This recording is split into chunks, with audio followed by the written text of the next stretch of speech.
Bonjour à tous, aujourd'hui on décortique ensemble en images la prise de sang. Donc comme matériel on aura besoin d'une épicrânienne, de tubes nécessaires pour la prise de sang selon la prescription médicale, d'un garrot, d'un corps de pompe, de sparadrap. On aura également besoin de plusieurs cotons, d'alcool, d'une bouteille de solution hydroalcoolique, d'un plateau, d'un haricot et d'une boîte à aiguilles.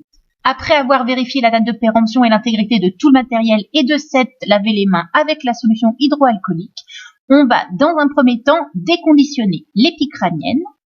Vous avez un petit embout, une espèce de petite tête visseuse qui est dans un embout en plastique. Donc vous retirez l'embout en plastique, que vous jetez dans le haricot.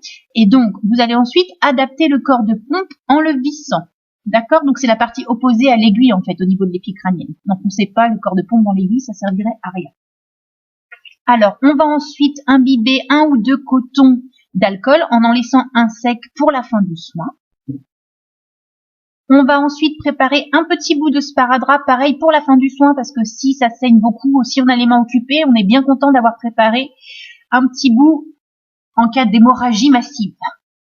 Donc n'hésitez pas, avant de mettre le garrot, de visualiser, d'évaluer un petit peu le capital veineux du patient, parce qu'une fois que le garrot est mis, il faut aller vite, 1 parce que ça fait mal, et 2 parce que s'il est laissé trop longtemps, ça peut fausser certaines normes biologiques. Donc il faut vraiment regarder. Pour la prise de sang, on préfère quand même le pli du coude, c'est le mieux, en fait c'est le plus facile. Donc on va venir adapter le garrot donc au-dessus du pli du coude du patient, après avoir enfilé des gants non stériles. Donc on serre bien, on serre pas non plus trop, il faut que ce soit un minimum confortable quand même pour le patient.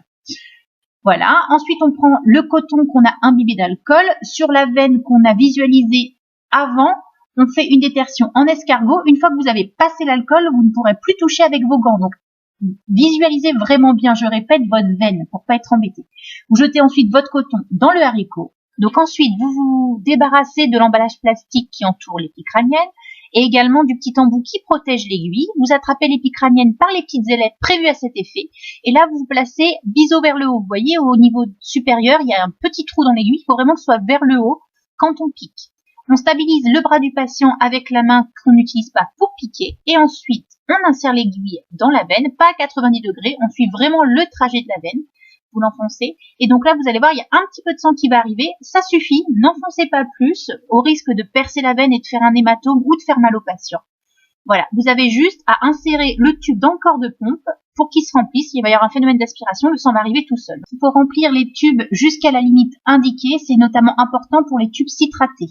Alors ensuite, vous ne secouez pas le tube comme je vais le faire. Voilà. Vous le chaloupez, voilà, tout doucement pour permettre au sang de bien se mélanger au principe actif qui va permettre l'analyse de la prise de sang.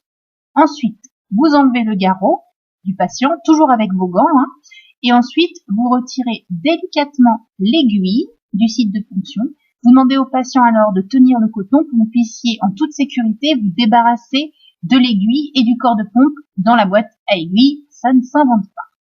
Ensuite, vous fixez votre petit coton avec du sparadrap pour faire un bon point de ponction et vous demandez au patient, surtout s'il est sous anticoagulant, de continuer la pression pendant quelques minutes.